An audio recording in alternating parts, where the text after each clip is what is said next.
Hey guys, and welcome to another video. Today I'm going to go over some personal tips and tricks I have for winning games in Splatoon 2. Now I think a good place to start is with the controls of the game. You can use motion controls or stick controls, but I personally recommend you use motion. This is because, even though it might take a while to get used to, it gives you an advantage over other players that are using stick controls because you can spin around faster than they would be able to, and you also more precise with aiming, which is going to help you in fights when you're against stick control players that won't have the same amount of precision as you do with your aim.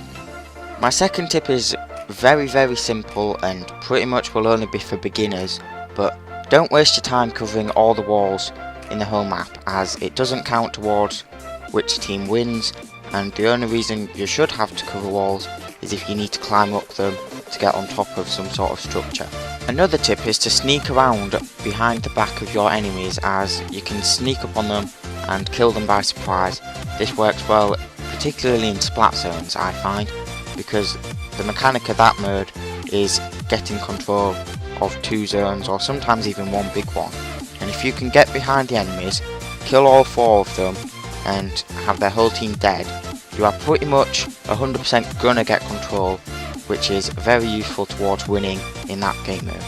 And also sneaking around your enemies comes in useful when you're trapped at your spawn in Turf War if you're losing, because if you can sneak past them, you can get a big portion of the map covered while they're distracted at your spawn, and then if it's towards the end of a game, they may not notice until it's too late for them to cover the whole thing back up, and you might end up winning the game, which is obviously what you want. Something that's overlooked quite a lot during the game is gear. Each piece of gear has different abilities, has one main one and then 3 sub abilities. Now the sub abilities don't matter as much, but they still are quite useful to pick carefully. But with your main abilities especially, you need to be careful with picking something that will actually be useful to you and not just going based off aesthetics or something that you just want to use for whatever reason.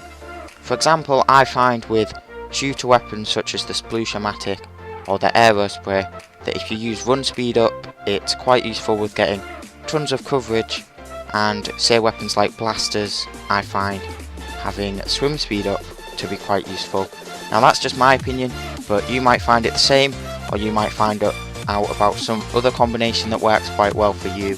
So this is why I recommend looking into your gear abilities. One of the big mechanics in Splatoon 2 is super jumping, which at times can be extremely useful, but you have to be very careful with using it. Say your teammate's on their own and is very obviously about to die because it's like a 3 vs 1 or something. Don't jump to them, because you will just be killed as soon as you land, because if it's a 3 vs 1, they have an advantage on you because of the player count, and 2, you can't instantly lock onto them while they can, so you're pretty much gonna die no matter what.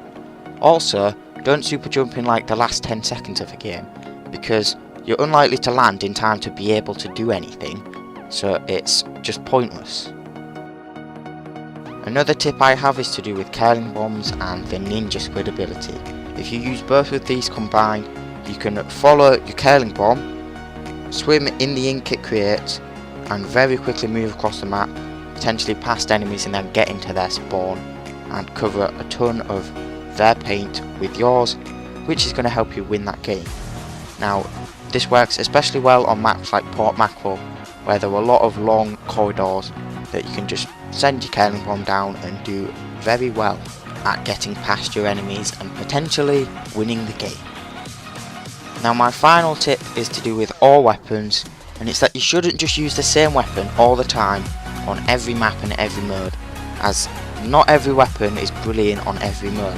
While there are some weapons that are all around great weapons and will work everywhere, not all of them will.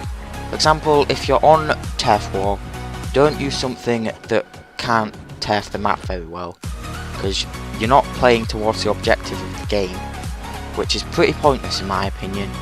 And say Rainmaker, pick something that can be aggressive and defensive, because if you're just one of them, you could give your team a disadvantage if the other team is doing the opposite. Say the other team's aggressive and your weapon's aggressive, you're not going to do that brilliant, because you need to be defending, which you can't do that well.